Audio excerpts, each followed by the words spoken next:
Hello good morning friends, કેમ છો બધા? તમે મજામાં? આ યુટ્યુબ પર મારો આજે 5મો યા 6થો વ્લોગ હશે.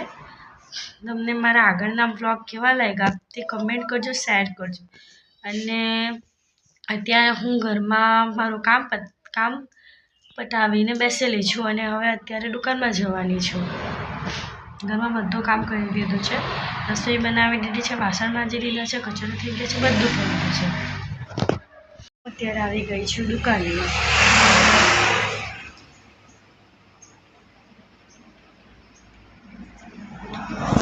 અત્યારે હું દુકાન માટે જે ચટણી બનાવવાની હોય એ ચટણી અત્યારે લસણ છોલી રહી છું. આ દુકાનની ગ્રીન ચટણી બનાવવાની છે એની માટે.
હે 15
मरचा चाहिए?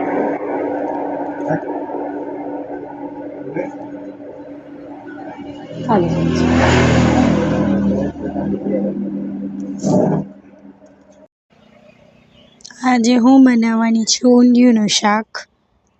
ઊંધિયુંનું શાક સમારીને મૂકી દીધું.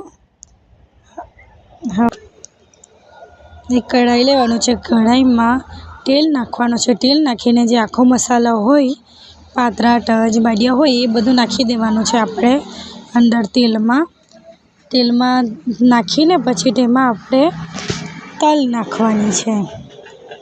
તલ નાખીને થોડી વાર તેને શેકાવા દેવાની હોય છે તેલમાં.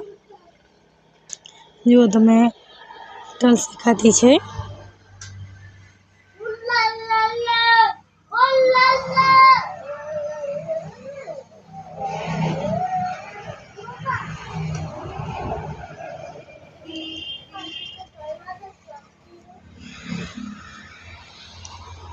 હા, તલ શેકાઈ જાય છે પછી અંદર હું ગ્રીન ચટણી, જે આદુ લસણ મરચાંની ચટણી હોય એ ચટણી અંદર નાખવાની છે. હલ્દી સાથે બધો મસાલો જે હોય આપણે રેગ્યુલર એ મસાલો અંદર નાખીને મિક્સ કરવાનો છે તેલમાં. પછી અંદર જે સમારેલો જે શાક છે આપણે પાપડી, શક્કરિયા, કોર્ન એ બધું નાખી દેવાનું છે અંદર શાકમાં અને પછી હલાવવાનું છે.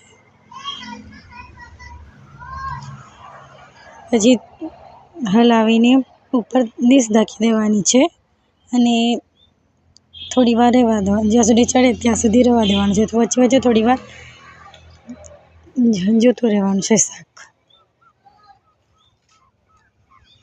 આ મારી સિમ્પલ રેસીપી છે ઊંધિયુંનું. તમને કેવી લાગી મારી રેસીપી તે તો ખબર નહીં. તમે કેવી રીતના બનાવો છો શાક તે કમેન્ટમાં જરૂર જણાવજો મને.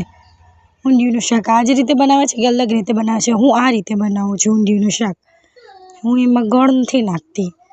મીઠું બહુ ખાઈ નહીં એટલે હું ઊંધિયુંના શાકમાં ગોળ નથી નાખતી. તમે કેવી રીતે બનાવો છો એ કોમેન્ટ કરીને મને જણાવો.